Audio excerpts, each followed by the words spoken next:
Bismillahirrahmanirrahim.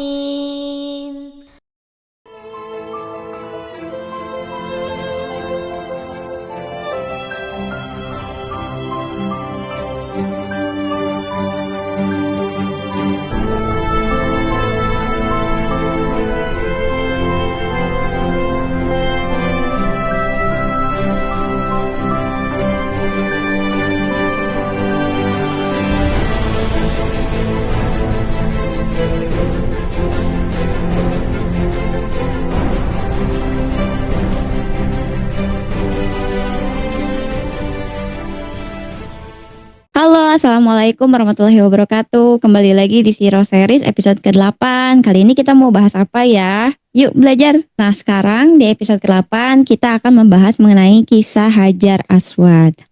Ka'bah, sebuah bangunan suci yang telah berdiri sejak zaman Nabi Ibrahim dan putranya Nabi Ismail, tempat di mana menjadi pusat peribadahan orang-orang Quraisy dan para peziarah dari berbagai jazirah Arab. Namun ada satu masa bangunan ini mulai mengalami kerusakan dan Quraisy menyadari bahwa mereka harus bertindak. Beberapa tahun sebelum Nabi Muhammad menerima wahyu, Makkah dilanda banjir besar. Sungai-sungai kecil di sekitar Makkah meluap. Namun ada satu masa bangunan ini mulai mengalami kerusakan dan Quraisy menyadari bahwa mereka harus bertindak. Beberapa tahun sebelum Muhammad menerima wahyu, Makkah dilanda banjir besar. Sungai-sungai kecil di sekitar Makkah meluap dan air deras merendam Ka'bah. Dindingnya mulai rapuh, atapnya nyaris runtuh, dan sebagian besar bangunan hampir tidak bisa bertahan lebih lama. Orang-orang Quraisy yang menjadi penjaga Ka'bah merasa bertanggung jawab untuk memperbaikinya. Tetapi ada satu masalah. Mereka tahu bahwa Ka'bah adalah rumah Allah, dan mereka takut melakukan sesuatu yang salah. Bagaimana jika kita membangunnya ulang, tetapi dengan cara yang benar, kata seorang pemimpin suku. Tetapi kita tidak boleh menggunakan harta yang haram. Tidak boleh uang dari riba, perjudian, atau harta yang didapatkan dengan cara yang zolim. Semua orang sepakat dan akhirnya proyek besar merenovasi Ka'bah pun dimulai. Namun saat proses pembangunan itu berlangsung, sebuah tantangan baru muncul. Saat tiba waktunya untuk mengembalikan Hajar Aswad ke tempatnya, perselisihan pun pecah di antara antar suku. Renovasi Ka'bah hampir selesai. Dindingnya telah dibangun kembali, atapnya diperkuat, dan kini tinggal satu tugas terakhir, yaitu mengembalikan Hajar Aswad ke tempatnya. Tetapi siapa yang berhak melakukannya? Masing-masing suku merasa bahwa merekalah yang paling berhak mendapatkan kehormatan ini. Tapi yang telah menyumbangkan yang paling banyak harta untuk pembangunan ini, kata pemimpin suku.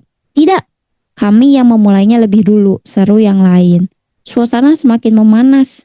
Orang-orang mulai saling menatap dengan penuh kecurigaan. Dalam hitungan detik, Mekah hampir saja jatuh dalam perang antar suku. Para tetua Quraisy mulai khawatir. Mereka tidak menemukan solusi. Darah akan tertumpah di tempat suci ini jika solusi belum ditemukan. Salah satu dari mereka pun berkata, kita harus cari jalan keluarnya. Kita tidak boleh membiarkan perselisihan ini menghancurkan persaudaraan kita. Tapi siapa yang menjadi penengah pada saat itu? Akhirnya, seseorang mengusulkan ide yang diterima oleh semua orang lainnya. Mari kita biarkan takdir yang menentukan. Orang pertama yang memasuki Masjidil Haram besok pagi akan menjadi penengah kita. Dan semua orang setuju akan hal tersebut. Mereka menunggu dengan tegang, bertanya-tanya siapa yang akan menjadi orang pertama yang datang ke Ka'bah besok hari. Dan saat fajar menyingsing, seorang pria muda melangkah ke dalam Masjidil Haram. Wajahnya tenang, langkahnya penuh percaya diri. Semua orang menoleh dan seketika wajah yang tadi tegang berubah menjadi lega. Karena orang itu adalah Muhammad Al-Amin yang dipercaya. Saat Muhammad memasuki Masjidil Haram, seluruh mata tertuju padanya. Semua orang di Mekah mengenal sebagai Al-Amin, orang yang paling jujur dan terpercaya. Jika ada seseorang yang bisa menyelesaikan masalah ini, maka dialah Muhammad. Mereka segera menjelaskan perselisihan yang terjadi. Muhammad mendengarkan dengan tenang, tidak memihak pada siapapun. Setelah berpikir sejenak, ia tersenyum dan berkata, bawakan sehelai kain yang besar. Muhammad kemudian meletakkan Hajar Aswad di tengah kain tersebut.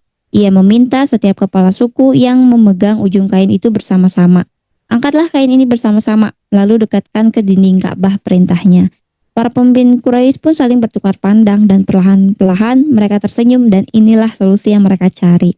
Tanpa ada yang merasa lebih tinggi dari yang lain, mereka mengangkat batu suci itu bersama-sama.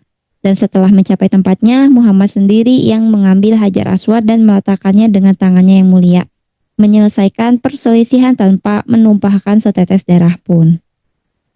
Para pemuka Quraisy berdiri di sekeliling Muhammad, memegang ujung kain yang di atasnya terletak Hajar Aswad. Suasana yang sebelumnya tegang kini berubah menjadi penuh kebersamaan. Perlahan-lahan mereka mengangkat kain itu, membawa batu suci itu menuju ke tempatnya. Langkah mereka penuh dengan kehormatan, tidak ada lagi perasaan ingin unggul dari yang lain dan tidak ada lagi kemarahan. Semua orang kini memahami bahwa kehormatan tidak datang dari siapa yang meletakkan batu itu, tapi dari kesediaan mereka untuk bekerja sama demi persatuan yang abadi. Ketika kain itu telah sampai di tempat yang seharusnya, semua orang berhenti, mereka menatap Muhammad menunggu langkah terakhir yang akan menyempurnakan momen bersejarah ini. Dengan penuh ketenangan, Muhammad mengambil Hajar Aswad dengan kedua tangannya, semua mata tertuju padanya. Dan dengan hati-hati, ia meletakkan batu itu di sudut Ka'bah, mengembalikan ke tempat yang mulia.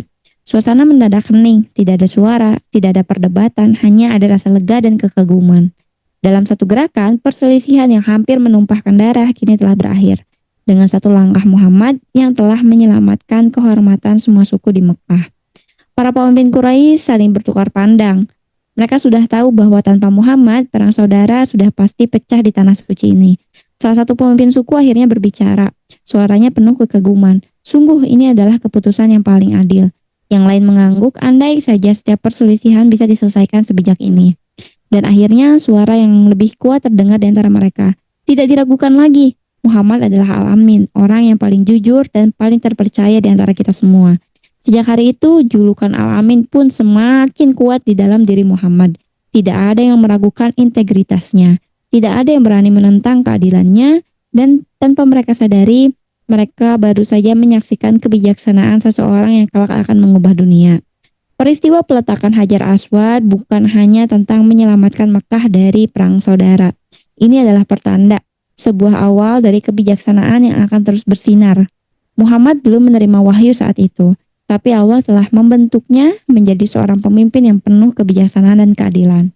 Di tengah masyarakat yang dipenuhi perselisihan, di antara kaum yang sering kali lebih memilih kekerasan daripada kedamaian, berdiri seorang pemuda yang berbeda. Seorang pemuda yang kelak akan membawa cahaya ke seluruh dunia. Hari itu, orang-orang Quraisy telah melihat sekilas cahaya dalam diri Muhammad.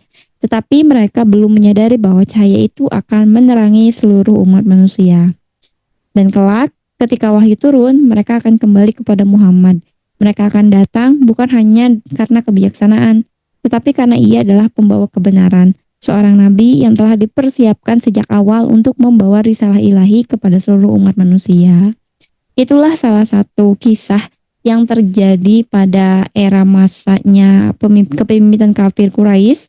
Jadi ada satu masa di mana Mekah itu terendam banjir sehingga harus direnovasi, ada perdebatan siapa yang berhak untuk memindahkan batu Hajar Aswad ke tempat semula. Tapi berkat solusi kembali dari Nabi Muhammad, akhirnya permasalahan itu pun selesai.